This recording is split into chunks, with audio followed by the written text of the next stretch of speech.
Hey everyone, Kay from Legacy of Lore here. Today we are participating in the One X-Cellent Scene series, a series of videos initiated by Nando V Movies.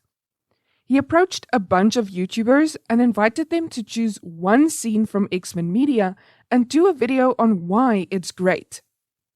Those videos were released on the 23rd of July, and an open invitation was extended to other content creators to make their own video, send it to Nando V Movies, and have it added to the playlist.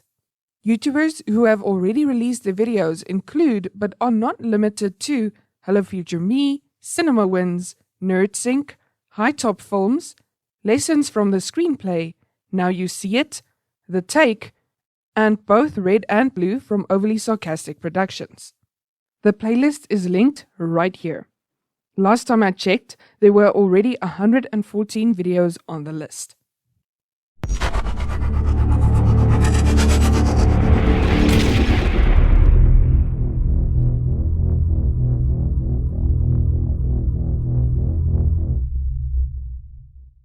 Logan is one of my favorite X-Men movies.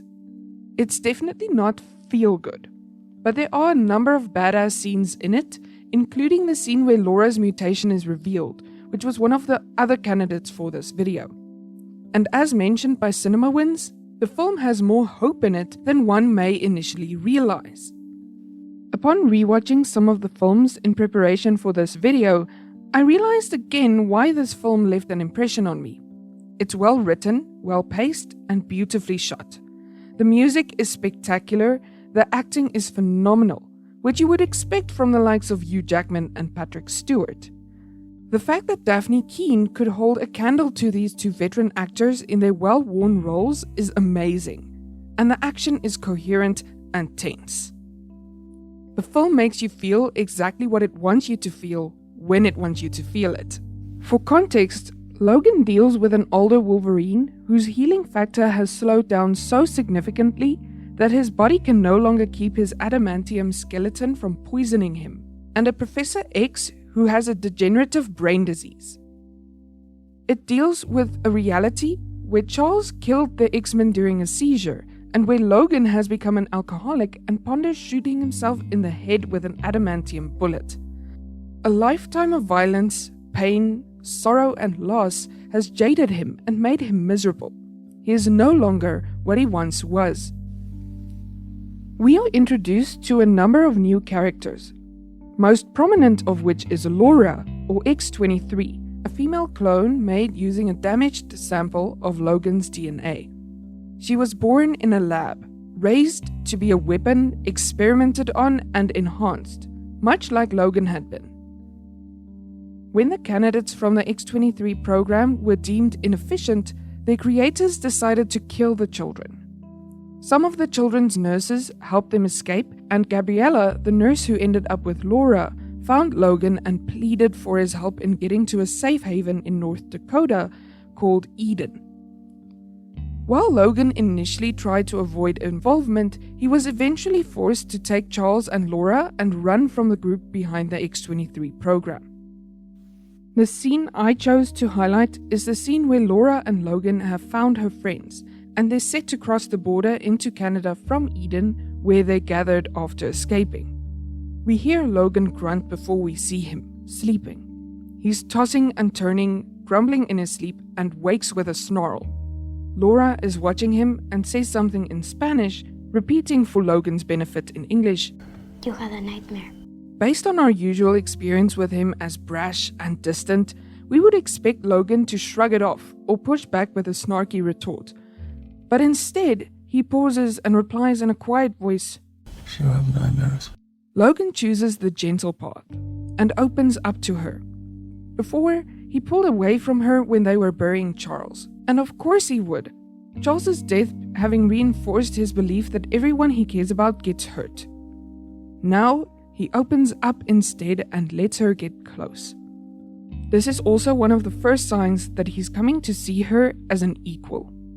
She nods and says after a brief pause, People hurt me. Here we can again see the effects that having been raised in a lab and treated as a weapon, a thing with patents and copyrights, has had on Laura, It would be so easy for her to go down the same path as Logan. He responds, Mine are different. and after a prompt from Laura, he explains that he hurts people.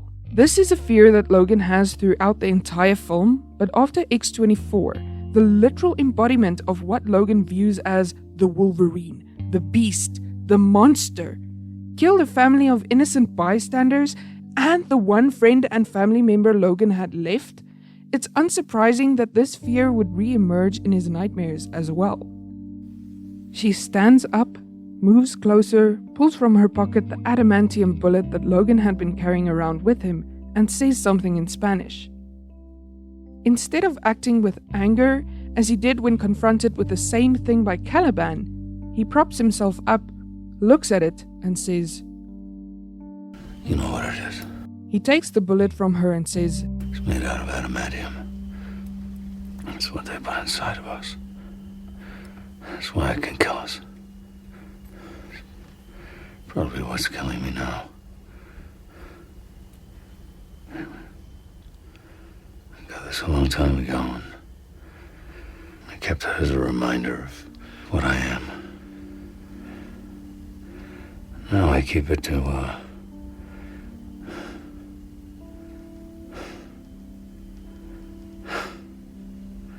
Actually, I was thinking of shooting myself with it. Like Charles said. I would again like to sing the praises of Hugh Jackman here. In a few very short sentences and a few shifts in facial expression, he manages to convey a story. Logan is haunted and in pain. He is exhausted and tired. He briefly considers lying to Laura about why he has the bullet and decides not to, treating her with the respect she deserves by looking her in the eye instead of at the bullet, and admitting for the first time in the film that he indeed longs to die. She responds, I've hurt people too. You're gonna have to learn how to live with that. He lies back down, groaning. They were bad people. All the same.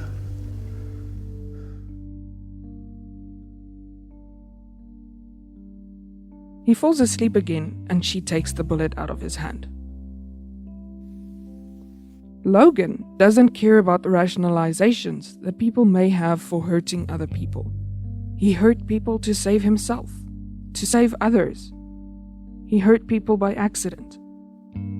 Logan feels responsible and guilty all the same, and is tired of feeling that way. He would not wish the same sort of life for Laura, who he has come to care for despite himself. The lighting in the scene is gorgeous. It's warm and soft, but it highlights how broken, beaten, and dirty Logan is.